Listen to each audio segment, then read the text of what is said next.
Buenas noches, como siempre, muchas gracias por acompañarnos aquí en La Silla Rota. Tenemos hoy un invitado muy especial, David Penchina, senador del PRI y presidente de la Comisión de Energía del Senado. Sin duda, el rostro más evidente, la referencia obligada en la discusión de la reciente reforma energética. Senador, bienvenido a La Silla Rota. Al contrario, gracias Roberto, gracias a tu auditorio, es un privilegio siempre estar aquí. Ya has estado aquí en alguna otra ocasión explicando la reforma constitucional y ahora hay una serie de nuevas leyes, nuevas organizaciones, una serie de noticias muy importantes en materia energética. Sin duda, quizá la reforma más importante de las últimas décadas en el Congreso mexicano. Yo creo que es la reforma más importante de los últimos 50 años. En otro momento yo he sido diputado federal y estábamos en estos espacios que mucho agradezco, Roberto, explicando por qué no pasaban las cosas.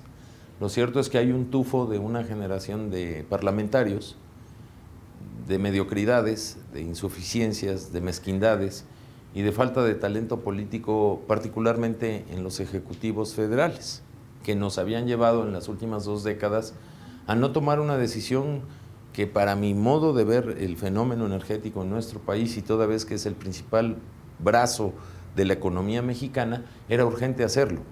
Los postulados que llevan a la creación de La Silla Rota es precisamente eso, la incapacidad del poder para poder, es decir, la incapacidad de ponerse de acuerdo, de construir consensos. Esto está ocurriendo con este tema desde hace mucho tiempo. Mucho tiempo, muchos años, parecía la asignatura imposible de aprobar.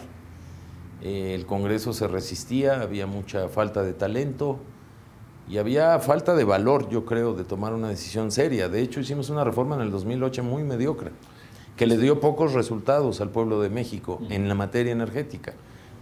Después de la expropiación petrolera, más de 70 años, por primera vez Pemex y el Estado mexicano pierden, digamos, el monopolio para explotar hidrocarburos.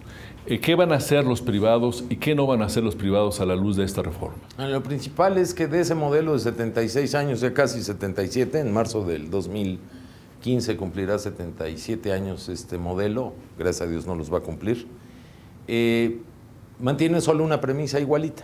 La propiedad de los recursos de la nación siguen siendo del pueblo de México, y quien no lo crea, porque ahí hay una mentira que se ha querido repetir muchas veces por parte de la izquierda, pues basta leer 3 artículos de la Constitución, que son pequeños, por cierto, y que es nuestra escritura de propiedad, la Constitución, y que creo que los mexicanos tenemos muchos derechos, pero también tenemos obligaciones, entre ellas conocer nuestra Constitución de lo que es nuestro. Estamos hablando entonces de la extracción del petróleo.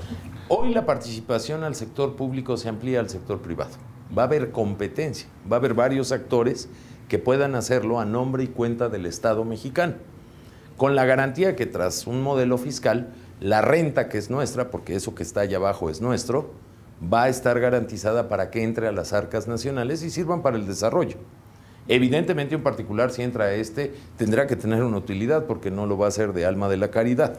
El estándar de participación es el mismo que se utiliza en esta legislación a nivel mundial, porque la energía es global y porque México es un país global y no puede comportarse como una isla aislada del resto del mundo. Se ha discutido mucho cómo va a ser la participación, cómo van a tener que pagar los privados cuando extraen hidrocarburos, qué riesgos corren, cómo se comparten estos riesgos, etcétera. ¿Hay algún cálculo, alguna estimación de qué volumen de ingresos puede suponer para el Estado este nuevo modelo? El volumen de ingresos va a ser muy sencillo de entenderlo a partir de que hoy solo teníamos uno que lo hacía, que era Pemex, y hoy va a haber muchos que lo pueden hacer. El instrumento para garantizar que lo que saquen es nuestro y obtengamos una renta es el modelo fiscal de un sistema y un modelo regulatorio de pesos y contrapesos, y esto se puede multiplicar por muchas veces. Si Pemex producía ya 3.5 millones de barriles en el 2004, hoy ha perdido 1 millón de barriles diarios de producción y apenas produce 2.5. La pregunta, porque no hay varitas mágicas, es ¿cuánto se puede producir teniendo una multiplicidad de empresas que vengan a competir en el mismo escenario? Pero además Pemex se puede asociar con alguna de ellas para acercar tecnología, porque hay que decir algo, Roberto, el petróleo fácil se acabó. El que estaba a 600 metros abajo del lecho del mar, hoy hay que irlo a buscar a 3.000 metros, tal vez en aguas profundas o ultraprofundas, que es donde hoy están los yacimientos y donde no contamos por haberle extraído todos los recursos a Pemex para sostener el presupuesto, y no migramos en tecnología. Por lo tanto, la renta petrolera, sin duda, a lo largo de una década, va a crecer de manera muy importante, y eso significará más dinero para el pueblo de México que lo podrá invertir en escuelas, en infraestructura, en hospitales, en una mejor capacidad para ser más competitivos y productivos y que nuestros jóvenes, que hoy son una generación frustrada, puedan encontrar empleos bien pagados. Seguramente hay varias rutas que discutir cuando sale la reforma energética. Estamos hablando de petróleo, estamos hablando de electricidad, estamos hablando de gas. Varias de estas disposiciones entran primero que otras, por ejemplo, gas. ¿Hay una estimación, senador, de qué volumen de inversión, qué volumen de generación de empleos va a traer esta reforma? Es relativo porque va a depender de los hallazgos del sector energético, particularmente en el sector de hidrocarburos. Pero en materia de electricidad y gas se estima, junto con el tema de los hidrocarburos, que podemos empezar a alcanzar montos de inversión adicionales a los que hoy se invierten, de cerca de 50, 80 mil millones de dólares, cuando en el sector se están invirtiendo no más de 30 mil. ¿Eso cuántos empleos puede generar? Pues puede generar cientos de miles o millones de empleos en el futuro. Lamentablemente, y sin caer en demagogias y a lo mejor sin ser el más popular, pues no hay varitas mágicas. No se puede migrar de un modelo de 77 años y cambiar las cosas en un día. Explorar un pozo petrolero en aguas profundas te lleva entre 3 y 5 años. De cada 10 pozos, pues hay a veces 4 o 6 que tienen éxito, pero hay 4 o 6 que no tienen éxito. Hoy el riesgo de esas exploraciones, donde no se llega a encontrar nada, lo carga solo el pueblo de México con su empresa, que es Pemex. Al tener más participantes se disipan los riesgos. Ahora, eso es en materia de exploración y producción. Nuestro sistema de oleoductos y gasoductos no se renueva desde los años 80. Y nuestra economía demanda, eso genera también inversión, almacenamiento, distribución. El comercializar los energéticos, ya no solo a través de Pemex o de CFE, le van a dar opciones al consumidor. Y al tener opciones al consumidor, aparte de una mayor productividad y eficiencia en la generación energética, vamos a entrar a un sistema de oferta y demanda donde el beneficiario va a ser el consumidor porque va a tener más opciones. Yo quiero suponer que la mayor parte de los mexicanos no son expertos en temas energéticos, o no somos expertos en temas energéticos. Pero no solo eso, déjame interrumpirte. No solo no somos expertos, tenemos 80 años viviendo bajo el mismo modelo. Sí. Comprender y arriesgarnos al nuevo modelo tiene costos. Es una ruptura cultural, ideológica incluso. Pero lo que la mayoría sí podemos estar pensando es decir, bueno, ok, esto lo pidió el gobierno, vamos a esperar qué pasa.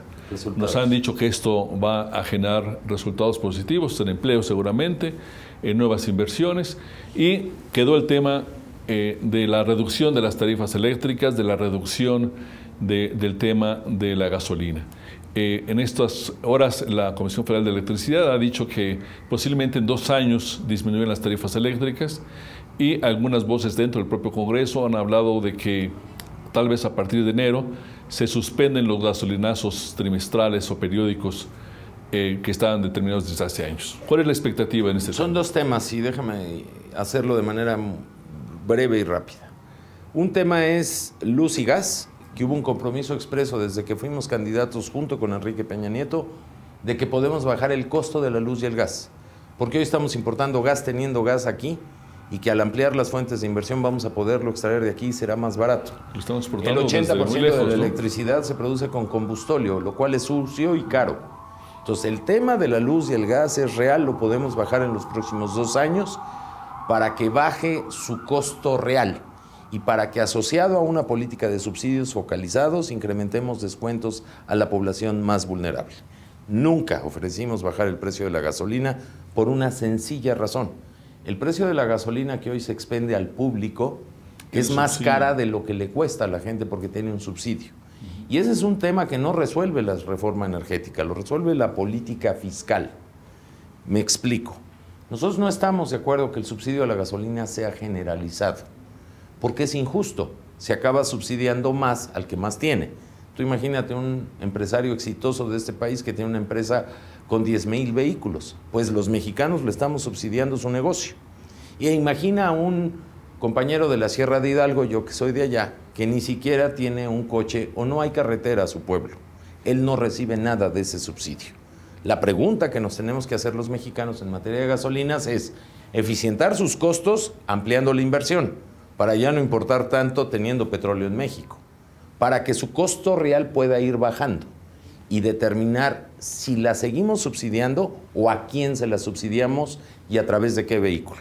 Me parecería más eficiente, por ejemplo, subsidiar y promover la infraestructura para el transporte público, para que el que menos tiene, es decir, que no tiene ni un coche, tenga más subsidio que el que tiene muchos coches. La pregunta específica, en espera de una respuesta específica, sería para el común de la gente, para los ciudadanos que tienen un carrito o un carro mejor, ¿va a mejorar el precio de las gasolinas? ¿Se va a suspender o no los gasolinazos? En el tiempo va a bajar su costo real.